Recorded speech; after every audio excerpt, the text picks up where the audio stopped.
Is it true for us to believe that we are truly the self-aware species on planet Earth? Through intuitive guidance, what I have received is that this is far from the truth. Human arrogance would like to believe that we are the only sentient species on this planet, but this is just not how it is. Through also the feedback, the information, the documentation from past life regressions through hypnotherapy and other means, there have been individuals who have been able to identify with past lives that they have had to where they have been other forms of life besides that of humans, from animals, plants, and other forms of phenomena on this planet that are that of living life, that are that of consciousness. When you see a bug, when you see a particular animal, a dog, a cat, when you see marine life, when you see vegetation, anything that represents an organic nature is alive, is conscious, and is self-aware. We are not the only beings that have this self-awareness quality to us.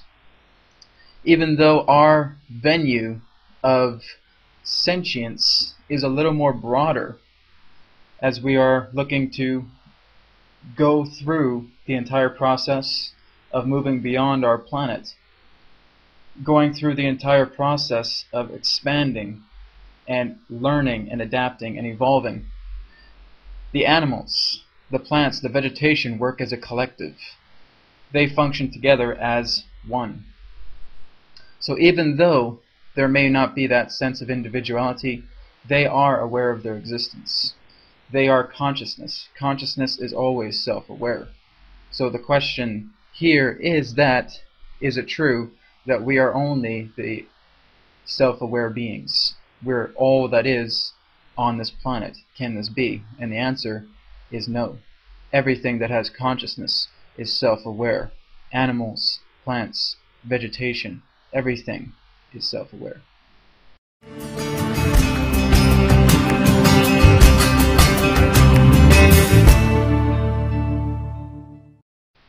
From what intuitive guidance has told me, humanity itself has been monitored ever since the human being set foot on planet Earth by other beings of advanced civilizations, by beings of a higher density, by beings of a higher form of evolution. We have always been monitored, we have always been watched, and this has been happening for a very long time. We originally had a fifth planet within the solar system. It goes by many names, but one particular name you can call it would be that of Maldek. What happened to Maldek? This was the original fifth planet. It was a planet that was larger than Earth. The civilization that was on that planet literally destroyed it.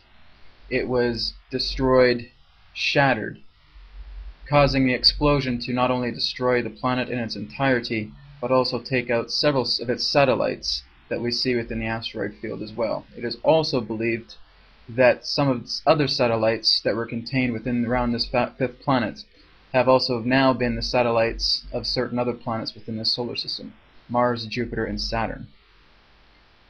After the destruction of Maldek, civilizations, those that survived, went to Mars. After Mars suffered a catastrophe, a large cataclysm, then Earth was the next agenda. It was part of the ultimate experiment. And as Earth began, it started out in a very abundant form, to where there was higher dimensionality to begin with, what we may understand as fourth density. And these beings that were occupying the planet at the time, to where there were civilizations in Lemuria, to where there was the Atlantean continent.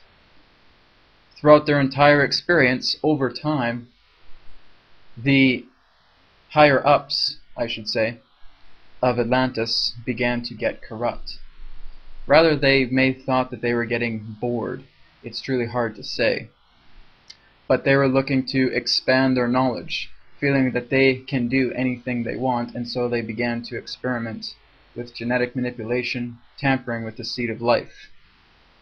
Also, using the idea of the crystal power that they had, using crystals for everything, their ultimate power source, abusing that power, which also led to their downfall, of genetic manipulation, of tampering with the seed of life, and of underestimating the true power of their own crystalline power source. This eventually led to Atlantis' downfall. And after this lesson, it was as if the earth hit a reset button and said, no, you have to restart again. So after the fall of Atlantis, the earth herself, in a sense, cleaned her slate, and humanity was forced to begin again, and hopefully get it right. So this is where we are now, and this is a brief overview of looking at Atlantis and where we have been before this planet Earth.